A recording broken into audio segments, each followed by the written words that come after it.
Bonjour à tous, bienvenue sur cette visioconférence qui va être consacrée aujourd'hui aux îles Marquises, un de ces 5 archipels faisant partie de la Polynésie française. Donc je suis très heureux de vous retrouver aujourd'hui pour pouvoir vous évoquer cet archipel. Vous avez déjà présent sur cette première diapositive le drapeau des îles Marquises, sachant que chaque archipel de la Polynésie française possède le sien. Les couleurs que vous voyez ici, l'or et le rouge, sont les couleurs traditionnelles de la société de la culture marquisienne. Et le tiki, qui figure sur la gauche, est un des symboles culturels les plus forts de cet archipel. Donc, les îles Marquises, comme vous le voyez sur cette carte, c'est un petit archipel qui fait à peu près 1000 kilomètres carrés de superficie en tout et pour tout, perdu en plein océan Pacifique. Alors, on est vraiment dans un archipel vraiment très éloigné de tout, hein. Le continent le plus proche, c'est le continent américain qui se trouve à l'est, qui est à plus de 6000 kilomètres de cet archipel, sachant que du côté ouest, l'Asie du Sud-Ouest, elle se trouve à près de 8000 kilomètres. L'archipel des Marquises, donc vraiment un confetti d'îlots au milieu de l'océan Pacifique, c'est environ une quinzaine d'îles, dont 6 sont habitées, dont vous voyez ici les noms qui apparaissent sur cette carte, Nukuiva, Wapu, Ivaoa, pour les îles les plus importantes. Il y a environ 10 000 habitants aujourd'hui dans ces îles Marquises qui donc sont d'une culture à la fois polynésienne, puisque les Marquises font partie de cet ensemble polynésien, et française, puisque les îles Marquises ont été les premières à intégrer les colonies françaises avec la signature d'un protectorat dès 1842. Alors voici une carte satellite de l'île principale de ces marquises, l'île de Nukuiva. C'est là où se trouvent les principales administrations de cet archipel, les hôpitaux, les écoles, enfin un hôpital et quelques écoles, la cathédrale également, ainsi que le représentant de l'État français, qu'on appelle un haut commissaire, mais que les marquisiens surnomment le haussaire. Tous ces services se trouvent concentrés dans la baie que vous voyez au sud de cette carte, la baie de Taiohae, qui est, je dirais, le centre névralgique de ces îles marquises. Alors, ces îles marquises, il faut bien, pour les analyser, pour bien les appréhender, il faut se départir un petit peu de toutes les images d'Épinal que nous avons du monde polynésien. Quand on pense à la Polynésie, on pense aux plages de sable fin, on pense aux cocotiers, on pense aux atolls. Ce n'est pas du tout le cas aux îles Marquises, puisque sur le plan géologique, nous avons affaire à des îles qui sont assez jeunes, ce sont des îles volcaniques, et leur développement assez récent ne leur a pas permis de voir autour d'elles des récifs coralliens qui auraient pu être à l'origine des lagons, des atolls, qui sont les images auxquelles on assimile plus les îles de Polynésie. Donc sur cette photo, que vous voyez les falaises de Ivaoa, vous voyez que ce sont des falaises qui offrent peu de possibilités pour accoster, pour débarquer, et vous voyez tout de suite, ce qui caractérise ces îles, ce sont des îles hautes où l'élément montagneux est assez prégnant. Il y a beaucoup de sommets de montagnes dans toutes les îles Marquises. Le plus haut sommet, à peu près à 1230 mètres. Donc, vous voyez, il y a peu de place entre la mer et les montagnes, et les habitants aujourd'hui sont concentrés dans des petites agglomérations à proximité du rivage, coincés avec la falaise, les montagnes qui se trouvent déjà derrière eux.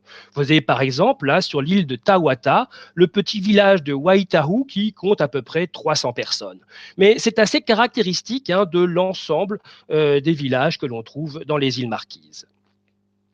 Voilà un village un peu plus grand, le village de Acarao, sur l'île de Wapao. On est dans une île, une des îles au nord des îles Marquises. Vous voyez là, le village est un peu plus important, mais c'est toujours à peu près la même configuration des villages, des petites villes coincées entre la mer et la montagne. Et ce qui caractérise également ces îles, c'est qu'il y a peu de surface plane pour pouvoir s'y établir, et que de tout temps, les Marquisiens ont été amenés à jouer à la fois avec la pente et avec le rivage pour pouvoir s'installer. Des îles caractérisées par des montagnes, vous le voyez très nettement sur cette photo. Hein. Encore une fois, on est sur l'île de Wapao, avec des fortes colonnes que les Marquisiens appellent des piliers. En fait, ce sont le reste de lave qui se sont solidifiés à l'intérieur de volcans. Les volcans ont disparu, érodés par les vents, les précipitations, et il reste la lave consolidée à l'intérieur qui dessine ces très très hauts sommets. C'est vraiment une image d'Épinal et c'est vraiment, hein, quand on voit ceci, ça assimile tout de suite aux îles des Marquises. Cette photo a même été publiée, enfin a servi d'illustration pour un des billets, hein, de la Polynésie française qui a sa propre monnaie, hein, les francs pacifiques, qu'elle partage avec la Nouvelle-Calédonie ainsi que Wallis et Futuna. L'intérieur des îles, eh bien, aujourd'hui, on n'a plus grand monde qui vit à l'intérieur de celles-ci. Dans les temps anciens, avant l'arrivée des Européens, je vous en reparlerai un peu plus tard, l'espace intérieur des îles était densément occupé par des populations tribales qui profitaient des escarpements, qui profitaient des vallées pour développer des villages. Aujourd'hui, hein, la majorité de la population se trouve sur le littoral, ce qui fait que l'intérieur des îles, et c'est tout de suite une végétation vierge, tropicale. On est vraiment ici, hein, dans un climat subtropical. Et toujours, hein, vous voyez, on est tout de suite marqué par cette prégnance très très forte de ces grandes montagnes. Alors, il y a quand même quelques belles plages de sable fin. Vous le voyez ici, on est sur l'île de Nukuiva, la belle plage de Atiehu. Alors, qui dit plage de sable fin, comme ceci, ça signifie que vous avez au large des récifs coralliens. Ils sont sous-marins, ils n'ont pas encore été au niveau de la mer pour former un lagon, mais c'est la décomposition de ces coraux qui va amener eh bien, l'accumulation de sable, de sable fin clair sur cette côte-ci. Et sur l'ensemble des îles Marquises, eh bien, ce n'est que dans des endroits très ponctualisés que l'on trouve ce système, hein, de géologie. Vous voyez par contre à l'arrière-fond de cette photo les colonnes de basalte, un peu comparables à celles qu'on a vues sur la photo précédente, à Wapo, hein, ce qui constitue, je dirais, la plus grosse part de la minéralogie de ces îles Marquises, c'est le basalte, tel que vous le voyez ici. Alors, après un bref aperçu de ces îles, voyons un petit peu dans quel ensemble elles se situent. Donc voilà une carte du Pacifique. Et vous voyez, hein, les îles Marquises ne figurent pas sur la carte, mais vous pouvez prendre un stylo et pointer le centre, hein, le cœur de cet océan Pacifique, et à peu de choses près, vous tomberez dessus. Hein, je vous ai dit, c'est vraiment au centre du Pacifique, parmi les archipels les plus isolés de tout. Alors, on passe. Vous voyez donc la Polynésie française, vous voyez donc cet espace politique qui apparaît ici, donc plutôt dans la partie orientale, hein, de la Polynésie. Eh bien, vous voyez, il y a comme une espèce de boucle vers le haut de cette Polynésie française. Ça correspond à l'archipel des Marquises. Les 15 îles qui constituent cet archipel sont à elles seules, hein, à l'origine d'un espace maritime gigantesque de près de 700 000 km², hein, et bien sûr empli de ressources halieutiques, qui fait de la pêche, qui est encore aujourd'hui un peu sous-développée aux Marquises, eh bien, la principale ressource économique de cet archipel. Alors, il faut bien imaginer, hein, je vous ai parlé de 700 000 km² pour l'espace maritime marquisien.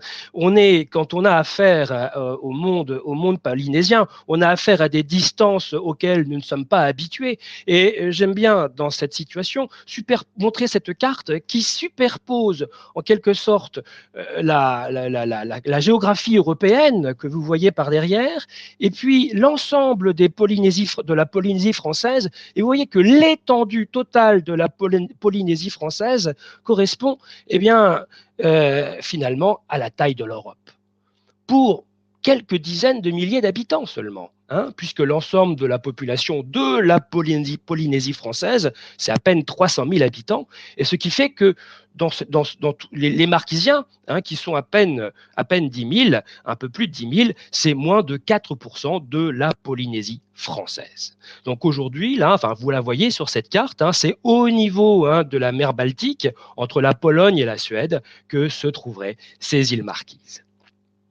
Voilà, hein, un croquis qui vous montre la manière dont sont répartis les différents archipels composant la Polynésie française, les Australes les plus au sud, les sociétés, les îles des sociétés qui sont les plus connues, puisque c'est là où se trouve Tahiti, Bora Bora. Vous avez les Gambiers, les Tuamotu, qui sont l'archipel qui sépare les Marquises de Tahiti. Les Tuamotu, hein, qui sont vraiment, eux, eh bien, les atolls tels qu'on les imagine dans leur plus pure expression.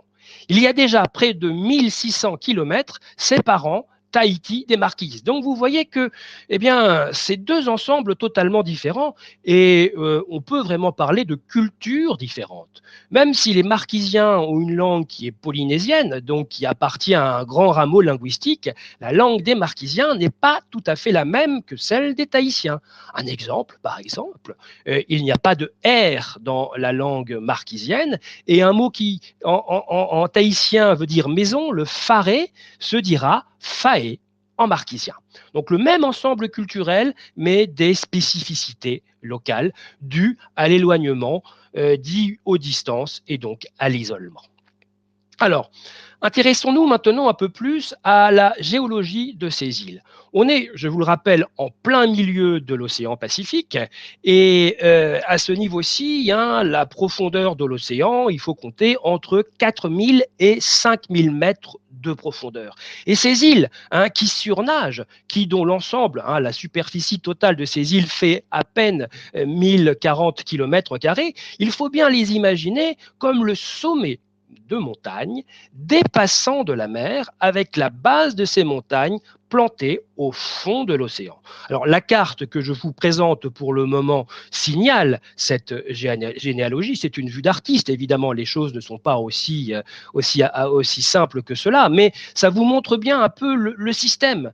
Et on pourrait faire par imagination, essayer de poser les Alpes au niveau des Marquises. Aucun sommet des Alpes ne dépasserait du niveau de la mer, mais les montagnes, les volcans des Marquises, mais de l'ensemble des îles polynésiennes, crèvent l'eau et dépassent le niveau de la mer, parfois de plus de 1000 mètres de haut.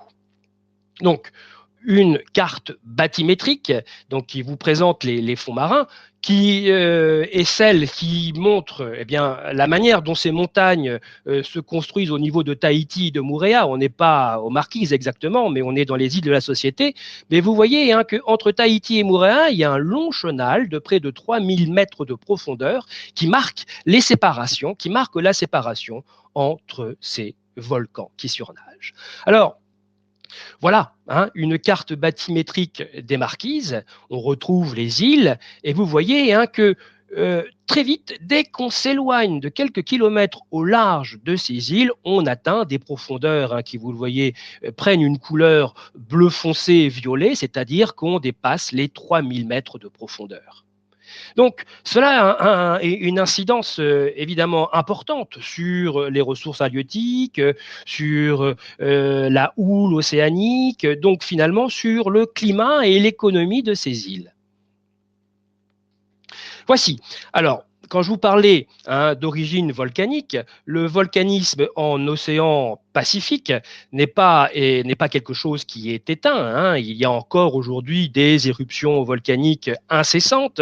L'une des dernières importantes a eu lieu aux îles Tonga, qui est un archipel de Polynésie, mais de Polynésie occidentale, donc bien à l'ouest des Marquises. Il y a eu une forte éruption en janvier 2015 qui a été à l'origine, eh bien, de la naissance d'une nouvelle île. On appelle ce type d'éruption, hein, une éruption surtséenne. Surtséenne, c'est-à-dire à partir du moment où c'est un volcan sous-marin qui rentre en éruption et le mécanisme, hein, le jaillissement du magma et de la lave va donner naissance à une nouvelle île.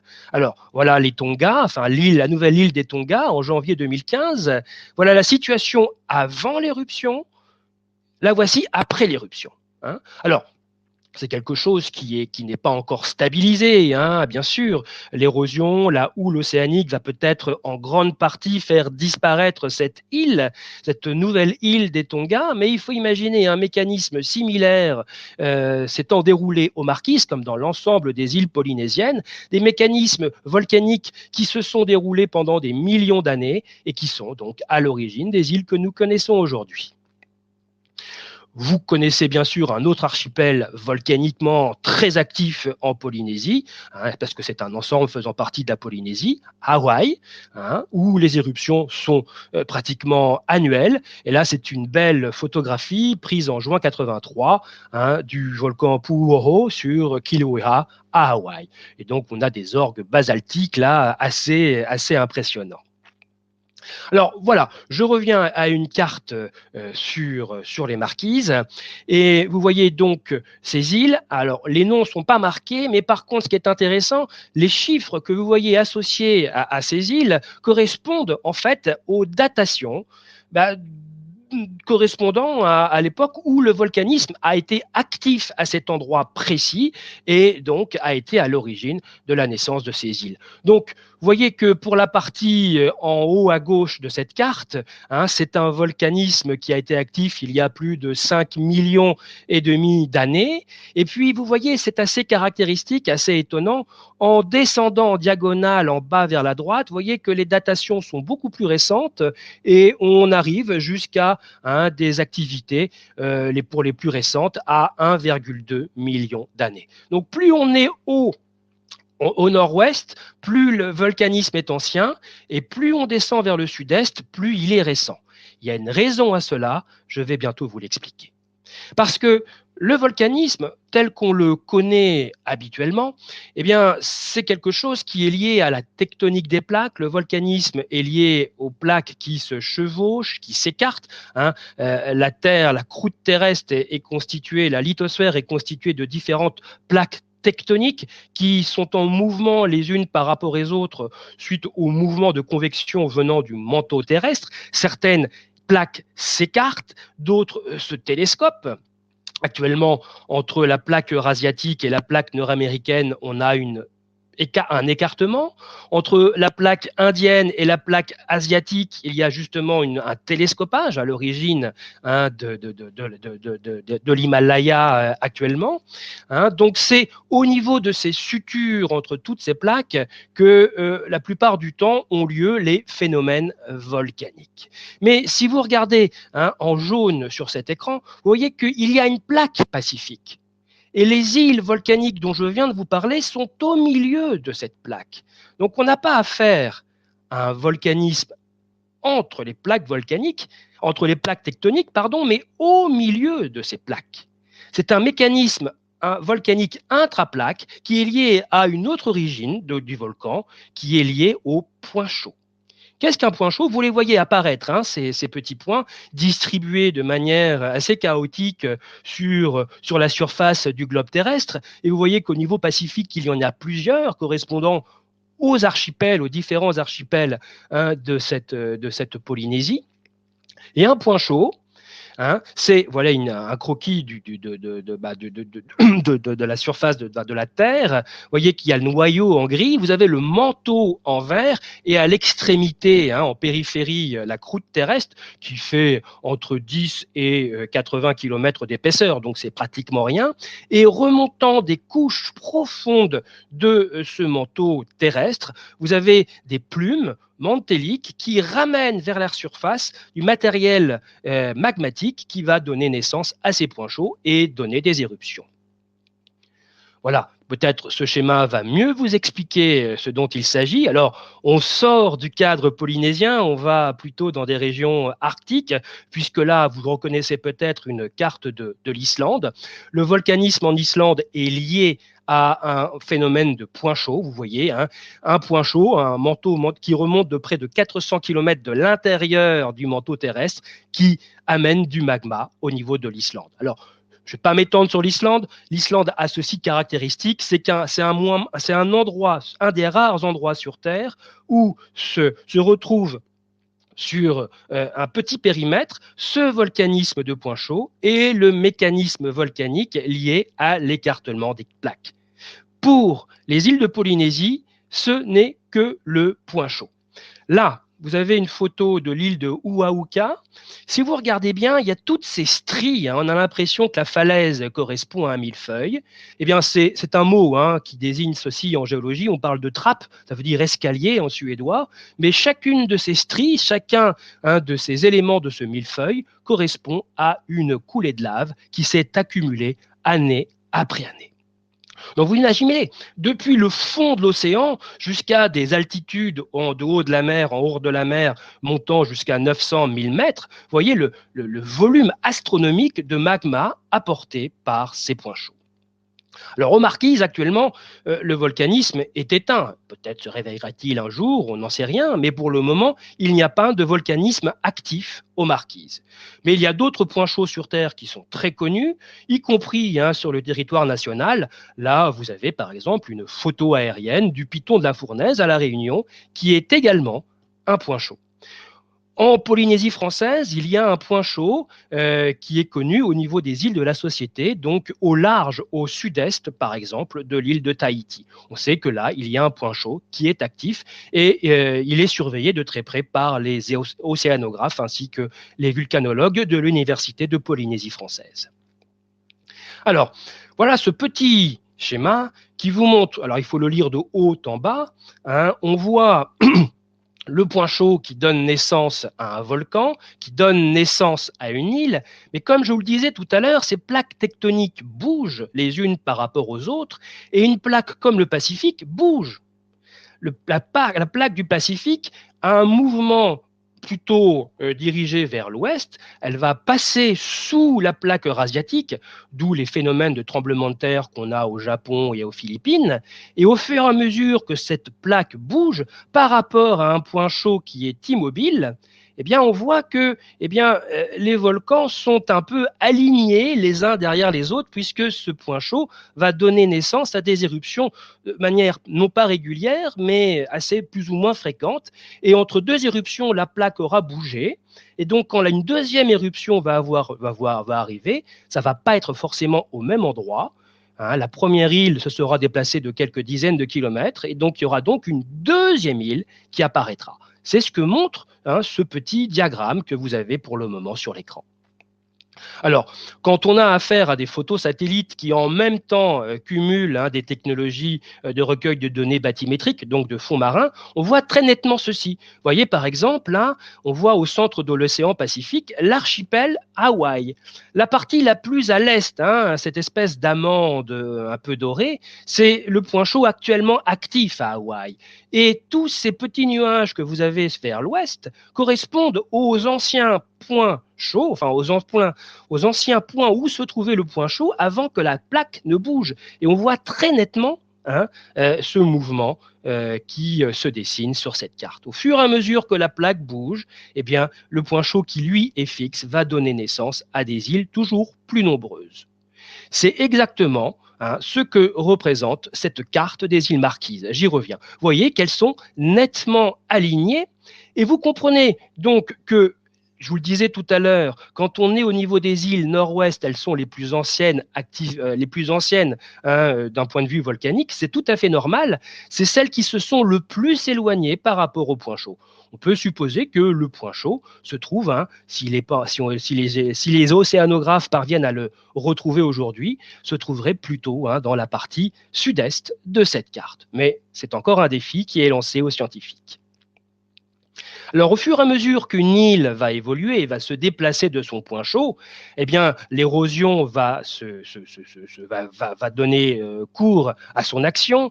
La croûte terrestre qui s'était dilatée au moment de la présence du point chaud va retrouver un certain état d'équilibre thermique.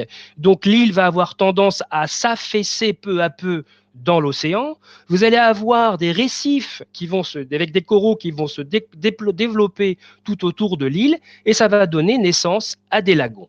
Voyez, donc c'est un phénomène géologique qui prend des millions d'années, mais qui est le même pour toutes les îles de Polynésie. Les Marquises étant des îles assez jeunes, elles sont restées au stade 1. Mais en Polynésie française, vous avez des îles qui sont déjà avancées sur ce mécanisme. Par exemple, donc là, c'est Futuiva, une autre des îles de Marquise, et on voit nettement, regardez, elle a une forme de virgule, mais vers l'ouest, c'est là où se trouvait le cœur de ce volcan. Et la partie de l'île en forme de virgule, c'est ce qui reste de ce volcan aujourd'hui, en partie immergé. Donc voilà, la baie de Fatouiva, vous voyez des hautes montagnes, tout ça constitué de basalte. Alors, c'est des petites baies comme ça où il y a des villages qui se trouvent au fond et donc vous avez des voiliers qui viennent jeter l'ancre pour profiter de ce havre. Mais voilà, une photo aérienne de Ivaoa, vous voyez donc des falaises, une île haute sans récif corallien. Donc la houle vient directement se fracasser, la grande houle océanique vient directement se fracasser sur ces falaises. Ici, vous êtes à Moorea, donc on est dans les îles de la Société, l'île est plus ancienne, et vous avez déjà eu les coraux qui se sont développés autour de cette île, dessinant un lagon entre l'île et le grand océan. Et c'est dans ce lagon, finalement, que les gens vont vivre, vont aller pêcher tout ce qui constitue la base de leur alimentation. Voilà, Bora Bora, vous voyez que le mécanisme géologique que je viens de vous expliquer est encore un peu plus avancé. L'île a tendance à totalement disparaître dans son lagon central. Et puis, la partie terminale, la finale de ce processus, c'est le lagon. Le volcan interne a disparu, il ne reste que le récif corallien. Donc, une photo de Fakarava, qui est le plus grand lagon de Polynésie française, c'est au Tuamotu, photo de la NASA. Et voilà encore Fakarava, une photo faite par un photographe que j'aime beaucoup, qui est actif en Polynésie, qui s'appelle Bentoir. Vous voyez donc le cordon corallien qui fait à peine quelques centaines de mètres de largeur. Alors il y a une théorie toute récente qui a été publié cet été, des chercheurs de différentes universités françaises remettent en doute cette origine volcanique des atolls coralliens, y voyant plutôt un résultat de l'histoire climatique entre les saisons chaudes et glaciales. C'est une théorie qui demande à être confirmée, mais je vous la cite par mémoire, puisque en géologie, tout ce dont je vous parle, y compris en volcanisme, c'est en fonction des connaissances actuelles, bien sûr. Alors, nous retrouvons les îles des Marquises. Ici, nous sommes à Tawata. Vous voyez donc presque un penseur sur le quai de Apatoni, puisque les Marquisiens, bien sûr, ces connaissances volcaniques que je viens de vous expliquer, ne les avaient pas. Et ils avaient une autre manière pour s'expliquer l'origine de leurs îles, toutes petites, perdues au milieu du grand océan. Et les mythes, ce qu'on appelle de cosmogonie, création du cosmos par les différentes populations, pour les marquises, elles font intervenir deux dieux qu'on appelle des démiurges, qui étaient Oatea, le dieu homme, et son épouse Atuona, qui n'était sans maison, qui dérivaient sur l'océan sur un bateau. Et Atuona avait demandé à son époux de fabriquer une maison plus pérenne, plus stable, pour que leur dérive au milieu de l'océan cesse. Et le dieu Oatea, en pleine nuit, a décidé de construire une maison. Et cette maison, c'est l'archipel des Marquises. Par exemple, une maison va avoir nécessairement des piliers pour supporter la toiture. Ça va être l'île de Wapao. Il y aura une poutre faîtière pour réunir tous ces piliers. Ça sera l'île de Ivaoa. Le système de fixation, l'armature, ça va être Nukuiva. La toiture, ce sera une autre île, Fatuiva, etc., etc. Le dieu Watea va y passer toute la nuit. Et quand le lendemain matin, le soleil va apparaître à l'horizon, le couple primordial aura sa propre maison où s'installer et créer en quelque sorte leur microcosme. C'est cette maison, est composée de chacune des îles de l'archipel des Marquises.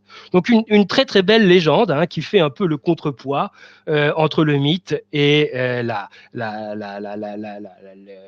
les sciences volcaniques. Alors, en réalité, comment sont venues ces populations et comment se sont-elles établies au beau milieu de cet océan? Les historiens n'ont pas encore de connaissances sûres et certaines concernant ce peuplement à travers l'océan Pacifique. Ce que l'on sait, c'est que c'est une population qui serait plutôt venue de l'Ouest. Hein, on a pu penser pendant un moment que le peuplement en Polynésie serait venu de l'Est et notamment de l'Amérique du Sud. Il y a un certain Thor Heyerdahl, ça dit peut-être quelque chose, ce nom, à certains d'entre vous, qui avaient beaucoup écrit à ce sujet, pensez au radeau du Kon-Tiki.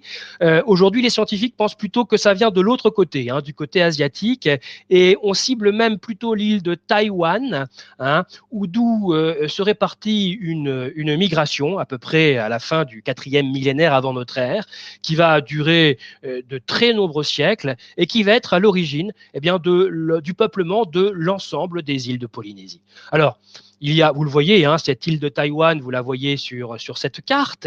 Et puis, vous voyez à l'extrémité de ce mouvement, il y a un triangle hein, qu'on appelle le triangle polynésien, avec au nord, la pointe nord, c'est Hawaï, la pointe sud-ouest, c'est la Nouvelle-Zélande, et l'autre extrémité, la troisième pointe de ce triangle, c'est Rapa Nui, l'huile de Pâques, vous la connaissez peut-être mieux sous ce nom. Tout ça dessine le triangle polynésien et la Polynésie française, dont les Marquises sont partis, et c'est au beau milieu de tout cela.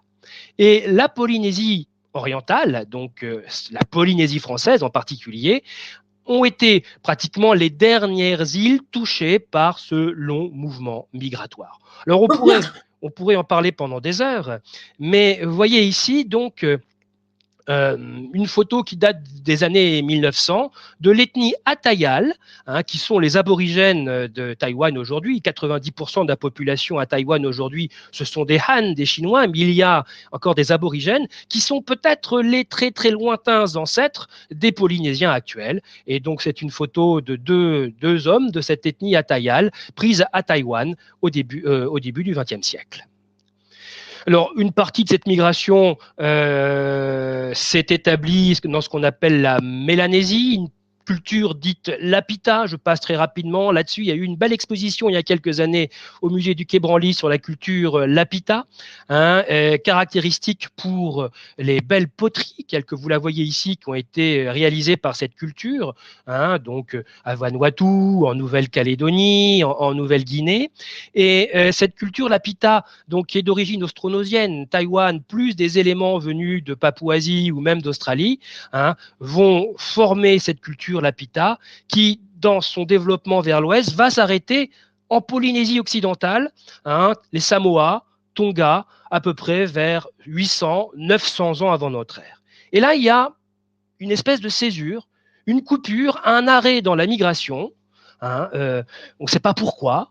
On ne sait pas non plus pourquoi ça va reprendre quelques siècles plus tard, mais on sait, alors aujourd'hui les datations sont vraiment très fluctuantes.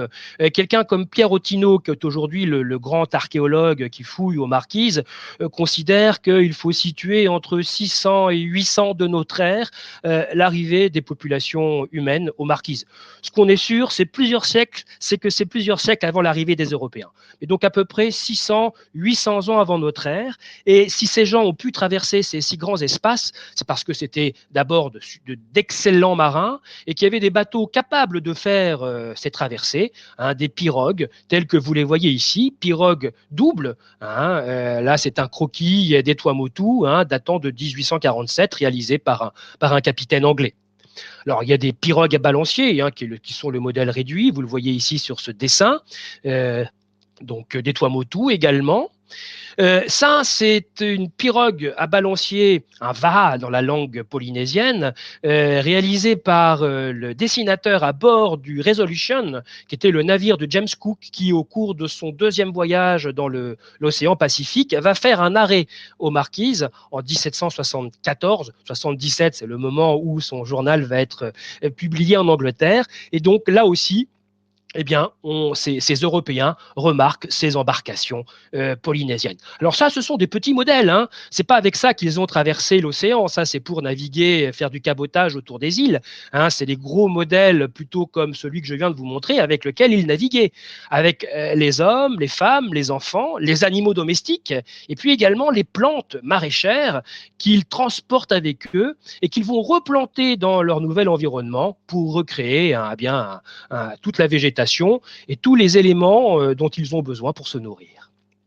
Voilà une de ces vieilles pirogues, à double pirogue, qui existait encore aux Marquises, qu'on pouvait voir encore aux Marquises au début du XXe siècle.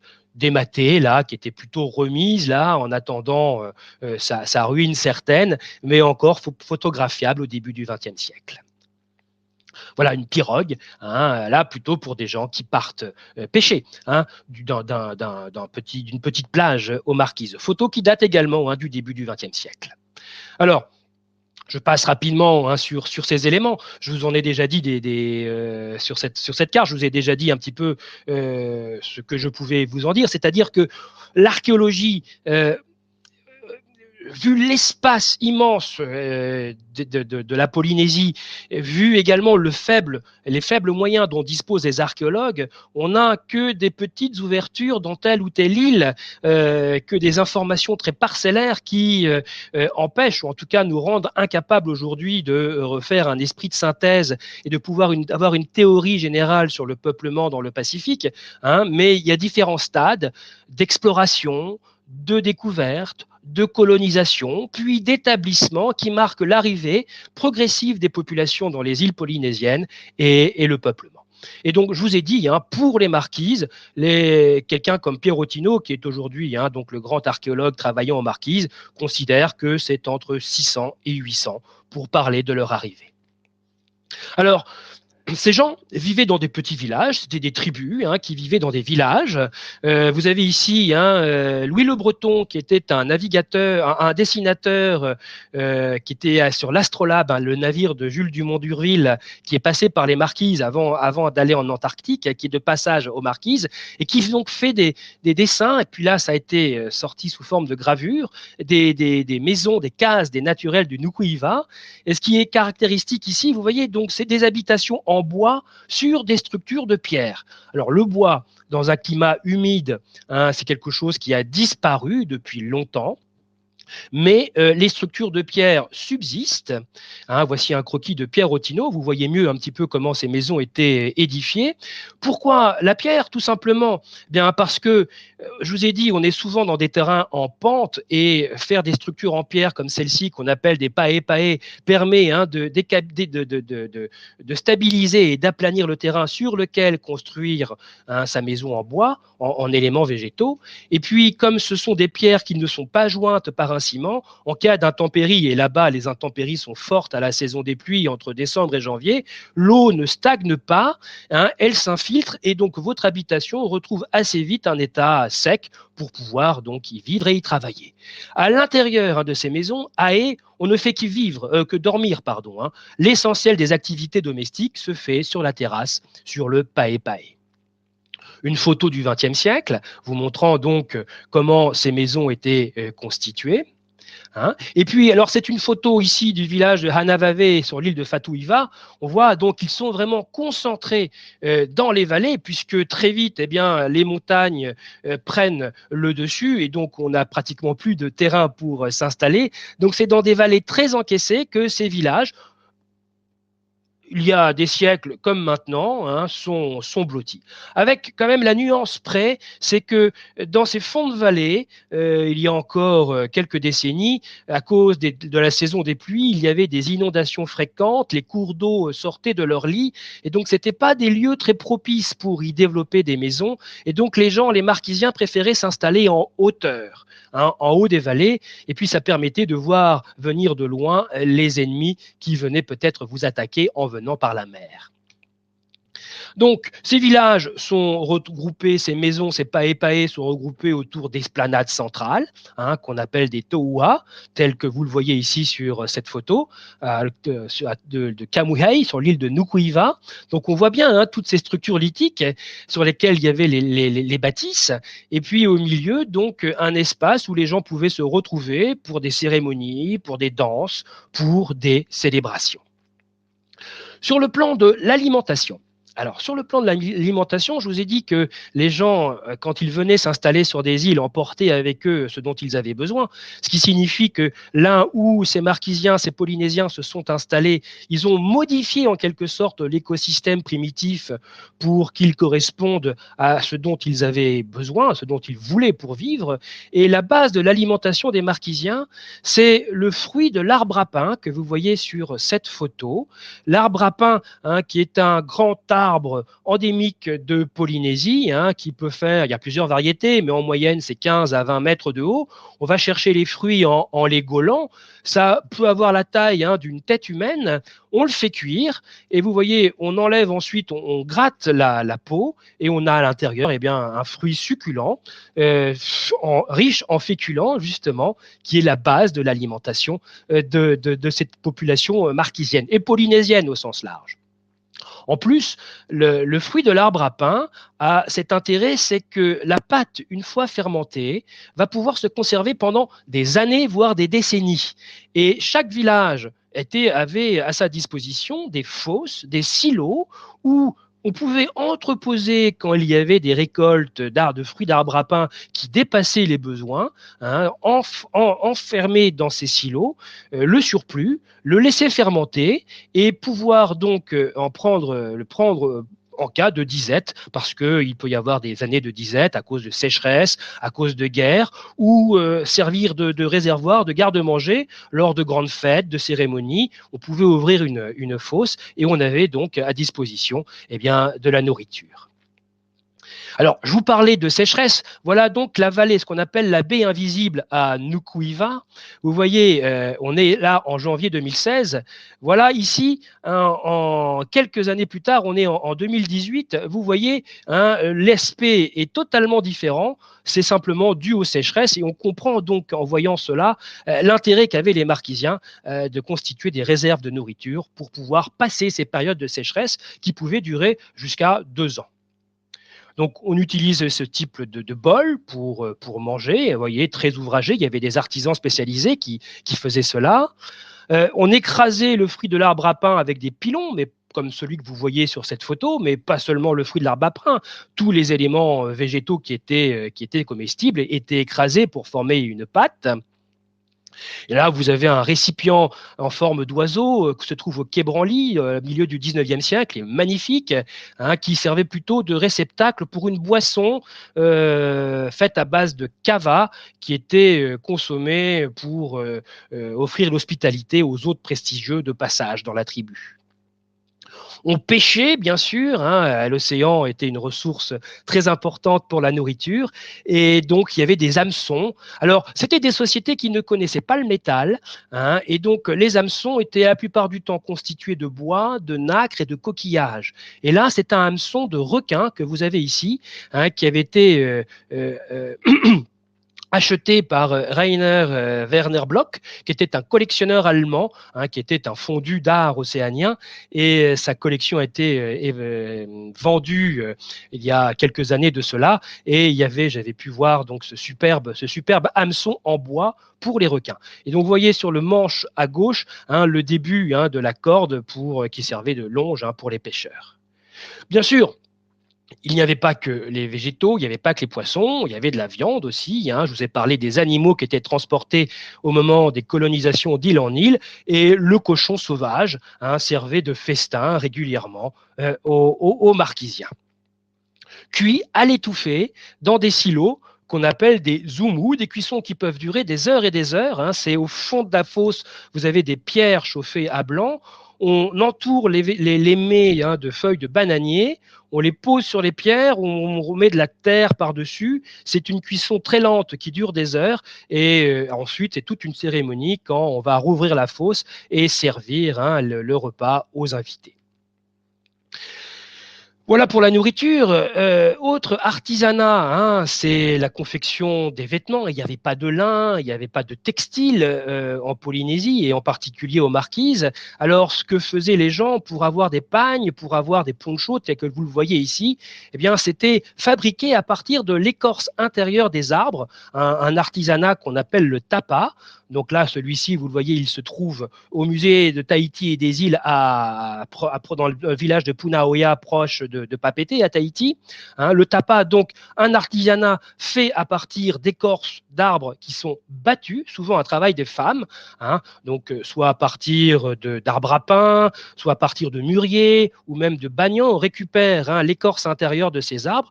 Elles sont trempées dans de l'eau pendant 2 jours pour les rendre souples et ensuite elles sont battues, ça s'amincit et puis après les fibres sont entrecroisées pour former eh bien, des grands rouleaux d'étoffe qui peuvent ensuite être utilisés pour fabriquer des vêtements ou même être offerts en cadeau.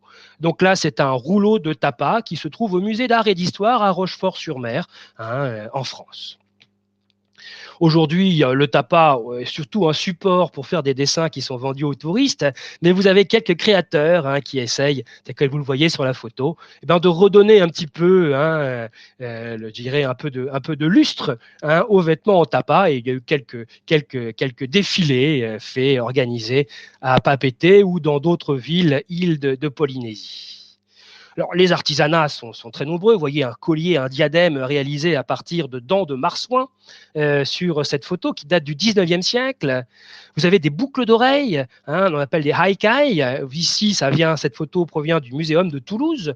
Alors, ce qui était devant le lobe, c'est le petit personnage qu'on appelle un tiki que vous avez devant, et le gros poids est derrière le lobe. Souvent, c'était fait à partir d'ossements humains et ça pesait extrêmement lourd au niveau des oreilles. Il y avait des bracelets à partir de cheveux humains, on récupérait un peu tout. Et puis, il y a un autre élément important de l'artisanat et de la culture des anciens marquisiens, ce sont les tatouages, tels que vous les voyez ici sur une photo d'un des derniers marquisiens tatoués datant des années 1920. Voilà une illustration du début du 19e siècle par Willem von Teleno, qui remarque donc un jeune guerrier marquisien, le corps entièrement recouvert de tatouages. Ces tatouages étaient en quelque sorte la pièce d'identité, les pièces d'identité des individus, puisque on ne choisissait pas par son propre goût le tatouage que vous voulez voir apparaître sur sa peau. C'était décidé par les chefs de tribu en fonction du lignage, en fonction du curriculum vitae, des exploits réalisés par les uns et par les autres. Et donc, quand on croisait quelqu'un, rien qu'en regardant les tatouages qui figuraient sur lui, on connaissait en quelque sorte sa famille, sa généalogie et plutôt ce qu'il avait fait au cours de sa vie. Les femmes aussi étaient tatouées, plutôt au niveau des mains ou autour de la bouche, tel que vous le voyez sur cette gravure, encore une fois, de von Tillenow. Alors, les tatouages ont été interdits dans le courant du 19e siècle, principalement sous le poids de la religion catholique chrétienne qui s'est, à partir du 19e siècle, installée dans les îles de Polynésie. Et si on les connaît encore bien aujourd'hui, ces tatouages des marquises, alors qu'à Tahiti, par exemple, ils sont beaucoup plus méconnus à cause de cet oubli, c'est grâce à cet homme que vous voyez sur cette photo, un certain Karl von den Steinen, qui était un anthropologue allemand qui a séjourné quelques mois aux Marquises et qui a pu donc faire quelques croquis des tatouages marquisiens. Et c'est ainsi, grâce des tatouages de femmes, de jambes de femmes, et grâce au travail de cet homme, que les tatouages marquisiens ne sont pas oubliés. C'était tatoué, vous voyez, avec des petits peignes, tel que vous le voyez sur cette photo. Et l'encre, le peigne, comme une espèce de rasoir, en fait, qui martelait la peau. Et l'encre, c'était de la suie venant de noix d'un arbre qui pousse sur place, qu'on appelle le bancoulier. Donc voilà encore une photo d'un homme tatoué, un guerrier, puisque ce sont des sociétés qui sont en guerre permanente, des tribus très concurrentes les unes par rapport aux autres, toujours un état de guerre larvé, et les guerriers sont un élément important de ces classes sociales, tel que vous le voyez sur, encore une fois, cette gravure de Le Breton. Et l'arme principale de ces guerriers, c'est le casse-tête, le houhou, tel que vous le voyez ici, un très très bel objet qui se trouve dans la plupart des collections de musées ayant des collections d'art océanien. Les guerriers avaient également ce qu'on appelle des ivipo, qui sont des petits tikis réalisés généralement en ossements humains, qui étaient au niveau de leur pagne, au niveau de leur chevelure, qui étaient soit des ossements provenant d'ennemis qu'ils avaient tués, soit provenant de leurs propres ancêtres. L'idée, c'est qu'il y avait une force sacrée, mystique, provenant de tous ces personnages qu'on appelait le mana, et en portant sur soi ces ossements, ces petits ossements anthropomorphisés en quelque sorte, le guerrier incorporait une partie des manas de ces individus. Et ces guerriers marquisiens, mais c'est valable pour l'ensemble du Polynésien, réalisaient souvent des danses qui leur étaient propres, qu'on appelle le haka, et que vous le voyez sur cette photo qui est prise maintenant par un danseur professionnel. C'est plus un guerrier. Les guerres sont terminées maintenant aux Marquises. Donc un danseur de l'île de Wapau, le haka, mais que l'on connaît surtout popularisé à travers le haka des rugbyman de Nouvelle-Zélande, mais le haka néo-zélandais, est d'origine polynésienne. Les Maoris néo-zélandais sont des gens originaires polynésiennes. Et donc, c'est tout à fait logique, en quelque sorte, de voir une communauté culturelle entre la Nouvelle-Zélande et les Marquises. D'autres danses, vous le voyez ici, alors à l'occasion de festivals qui attirent beaucoup de monde. Alors, il n'y a pas que les hommes qui dansent. Vous voyez aussi sur cette photo, il y a des femmes, notamment une très belle danse qu'on appelle le Te Akamanu, ou la danse de l'oiseau, de Nukuiva. Vous voyez cette belle dame-là avec un très très beau costume coloré qui danse, et les danses, elle reproduit les mouvements d'un oiseau. Tout ça accompagné par des musiciens. Alors généralement, la musique, ce sont des percussions avec des grands tambours, tels que vous le voyez ici, qu'on appelle les paous. Souvent, les pots étaient réalisés en peau de requin. C'est plus le cas aujourd'hui, une technologie qui malheureusement a disparu. Et puis en haut de l'échelle, vous aviez les chefs. Les chefs, souvent c'était des lignées de chefs qui avaient droit sur tout et sur tout, qui avaient entouré d'un certain nombre de principes de tapous, de sacrés, qui les mettaient à l'écart de la société. Voici un chef de Tawata rencontré par James Cook lors de son passage au XVIIIe siècle. Et voilà, à la fin du 19e, le roi de Vaïtaou, qui figure à gauche sur cette photo d'un certain Paul-Émile Millot, qui était un photographe, mais aussi un officier de marine de la Royale, dans la marine française, lors de son passage à Tawata.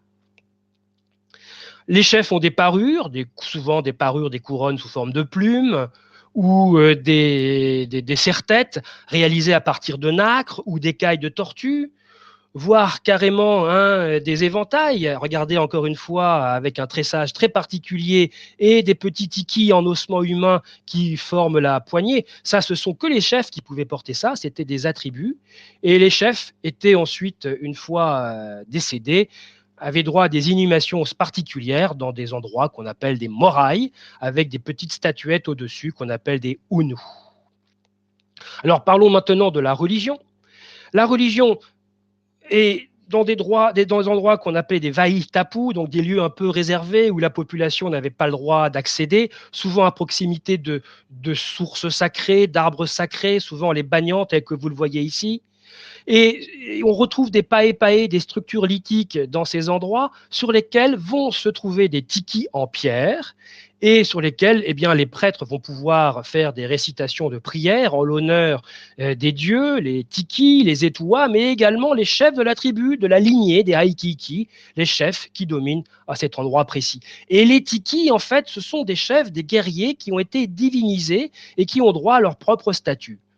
Alors voilà un peu le lieu de Mehaelipona sur l'île de Ivaoa. Vous voyez, c'est assez grand et quand on va sur place, c'est un des sites archéologiques les plus célèbres que l'on visite.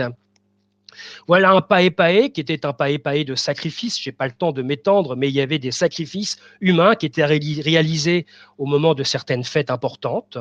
Donc des lieux particuliers tels que celui-ci sur l'île de Ivaoa. Et puis les tikis, alors des tikis souriants, il n'y en a qu'un seul qui est connu, tiki allongé, on pense que c'est une partie riante, on en connaît deux aux Marquises, et puis le plus grand qui est Aekai, que vous avez sur la gauche, qui fait plus de 2 mètres de haut. Et des tikis de plus petite dimension, vous voyez ici à peu près une trentaine de centimètres de haut, se trouve au musée du Quai Branly à Paris, ou celui-ci en bois.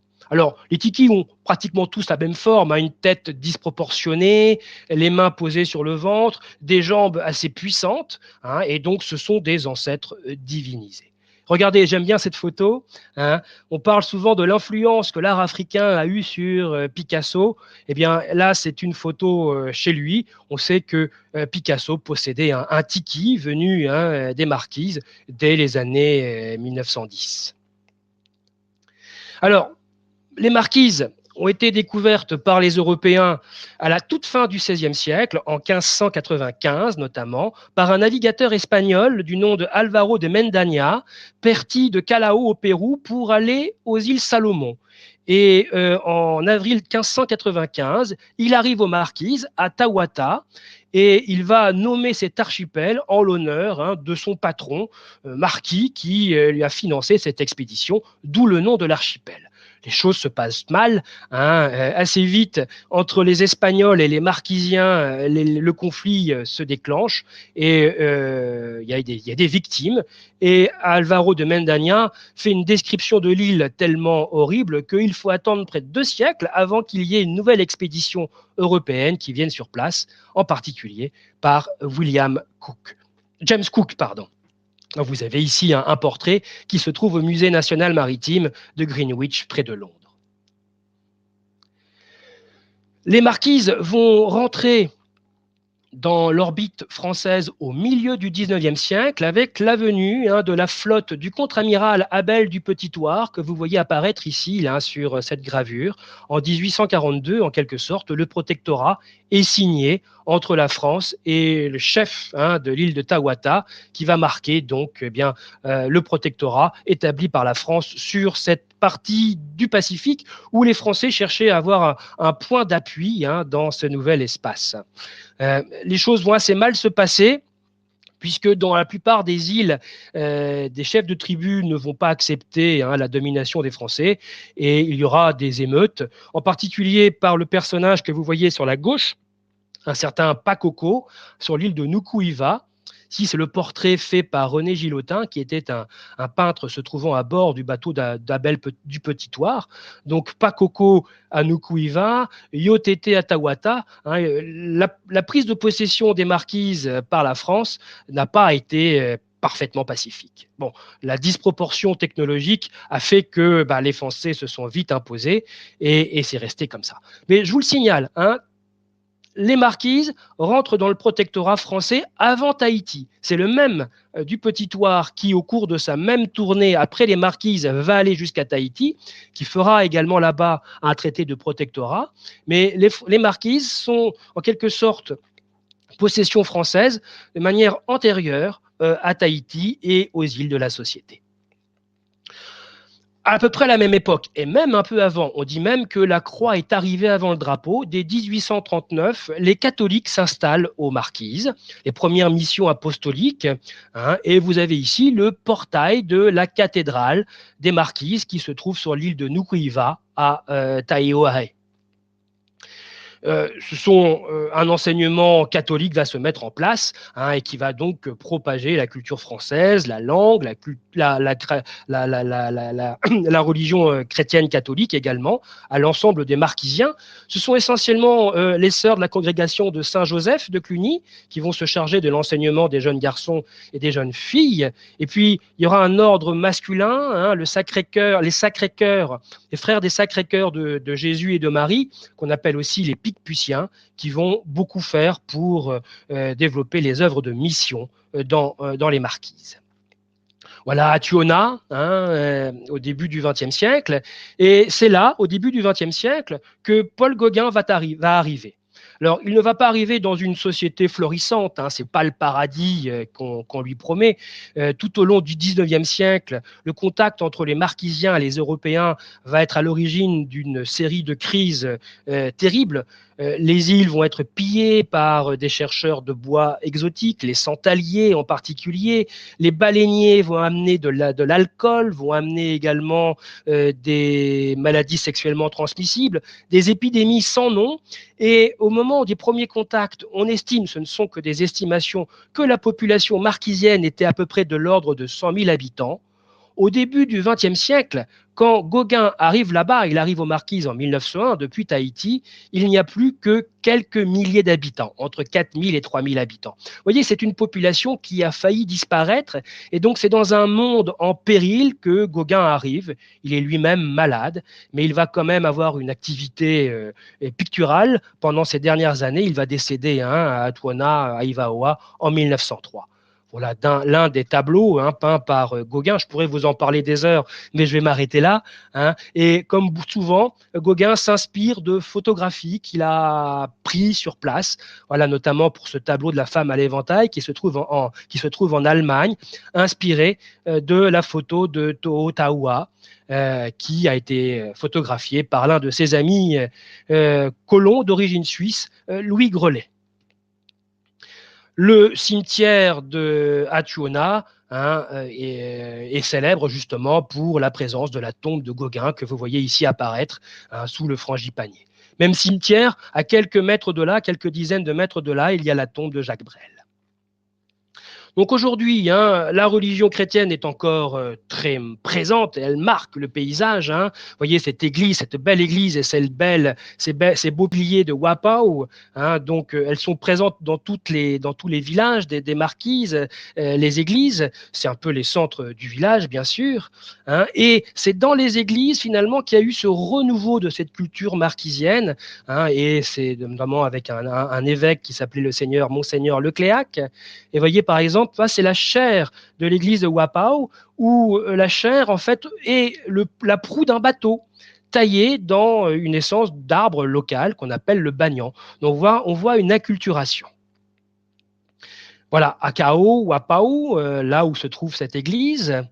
Et voilà, Ivaoa, donc c'était la première capitale française aux Marquises. C'est donc là où s'était installé Gauguin. Et puis c'est là aussi où, après avoir traversé un océan, que Jacques Brel va finir par s'installer. Voilà la rue principale du village. Voilà, quand on prend un peu de distance et qu'on monte sur la montagne, voilà la baie de Atuona, la baie des Traîtres. Et c'est là donc qu'en 1976, Jacques Brel et Madly Bami, sa compagne de l'époque, vont venir s'installer. Jacques Brel était malade, s'il vivait là ces dernières années, mais il s'est vraiment beaucoup plu aux Marquises, personne ne connaissait, personne ne l'embêtait, et il sera inspiré par ces îles pour son dernier album intitulé Marquise. Il décédera en 1978 et sa dépouille a été ramenée à Atuona et je vous ai dit, sa concession est à quelques dizaines de mètres de celle de Gauguin. Voilà, photo de 1972 de Jacques Brel. Alors, la situation actuelle des Marquises, elle est intégrée, je change un peu, je passe du coq à l'âne là, mais les Marquises font partie de l'ensemble de la Polynésie française, donc en quelque sorte, c'est une subdivision administrative de la République française. Elles connaissent donc des institutions qui sont pratiquement similaires aux nôtres, et cette année, par exemple, il y a eu des élections municipales, et je vous présente donc l'une de ces maires célèbres de Marquises, notamment à Atuona, le village dont je viens de parler, première femme maire de Atuona, Joëlle Frébeau. Voilà donc un petit village à Fatoiva, sur le village de Homoa. Donc on retrouve partout à peu près les mêmes situations. Voilà une vieille villa coloniale dans ce village de Homoa, justement où a vécu la famille Grelet, dont je vous ai parlé il y a quelques instants. Aujourd'hui, c'est un petit musée dans un très très beau jardin. Et puis, dans ces îles, eh bien, il peut y avoir également, c'était le cas quand je suis passé là-bas en 2018, la végétation luxuriante peut être soumise à des incendies. Il y avait eu un feu de forêt qui avait en partie brûlé l'intérieur de l'île. Taiohae, donc, qui est la capitale, vous voyez donc la marina de Taiohae sur l'île de Nukuiva. La maison du haut-commissaire français, qui est l'un des premiers bâtiments construits par les Français aux Marquises.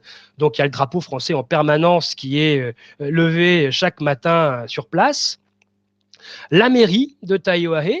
Donc si vous regardez bien de gauche à droite, on a le drapeau européen, le drapeau français, le drapeau de Polynésie et le drapeau marquisien. les Marquisiens, hein, en Polynésie française, il y a un parlement qui siège à Papeete. Les Marquisiens, les 10 000 Marquisiens, élisent 3 députés à ce parlement de Polynésie française qui en compte 57. Voilà l'hôpital de Taiohae, qui a beaucoup de travail actuellement, bien sûr, puisque les Marquises, comme l'ensemble de la Polynésie, n'est pas épargnée par le Covid. Et donc,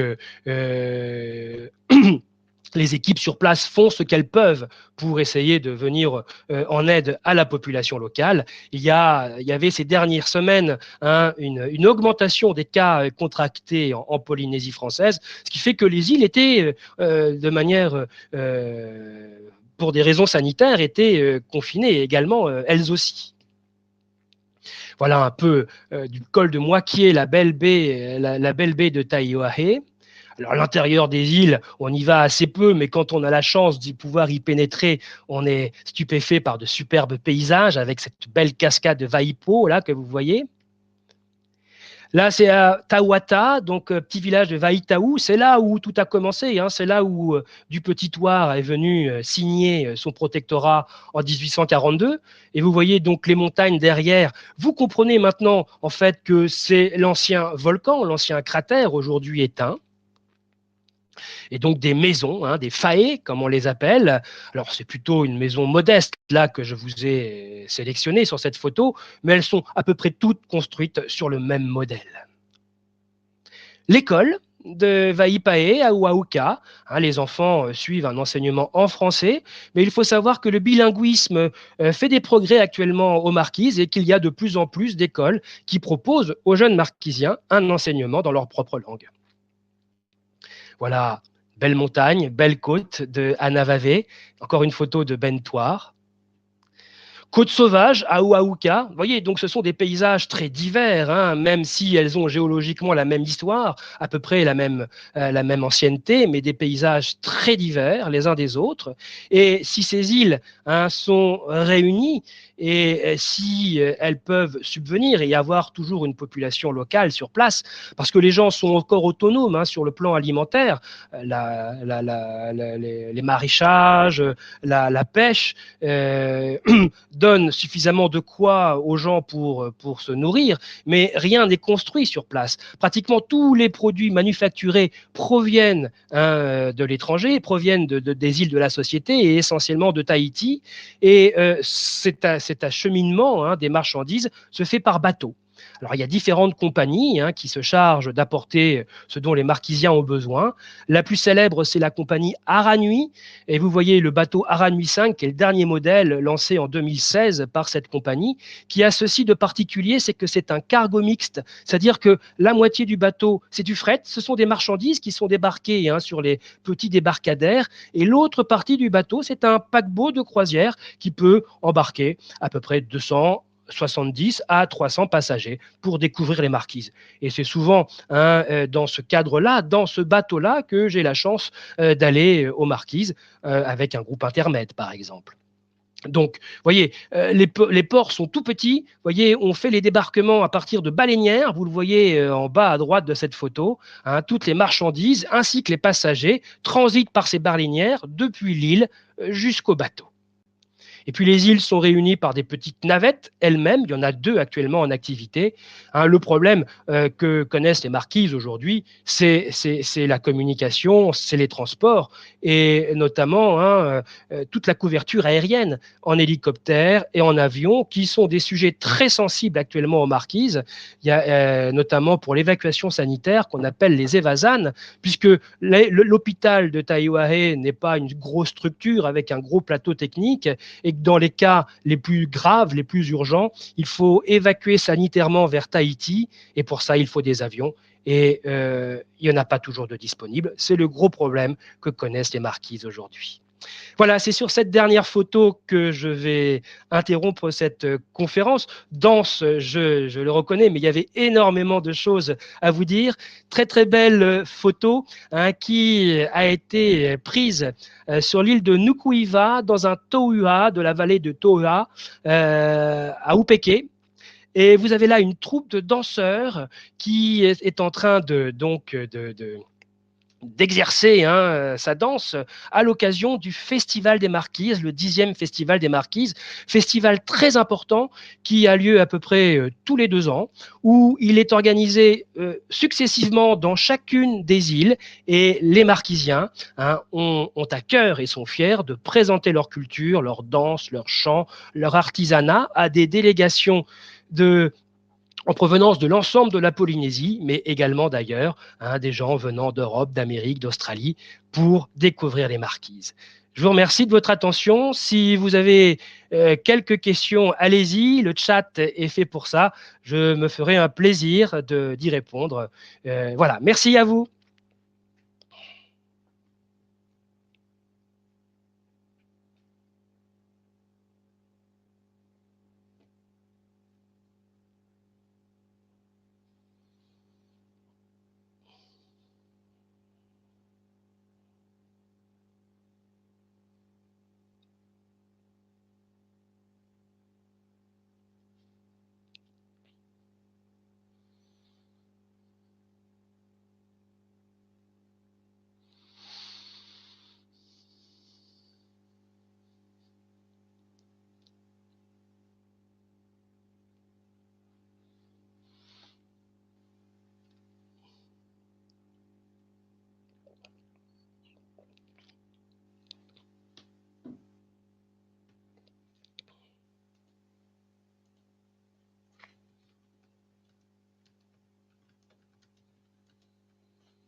Voilà, vous avez ici, donc je vois qu'il n'y a pas de questions, donc apparemment j'ai répondu à toutes les attentes.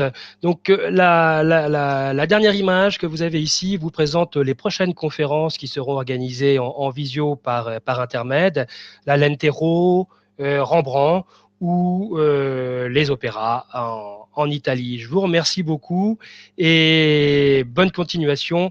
Portez-vous bien et passez de bonnes fêtes de fin d'année. Au revoir.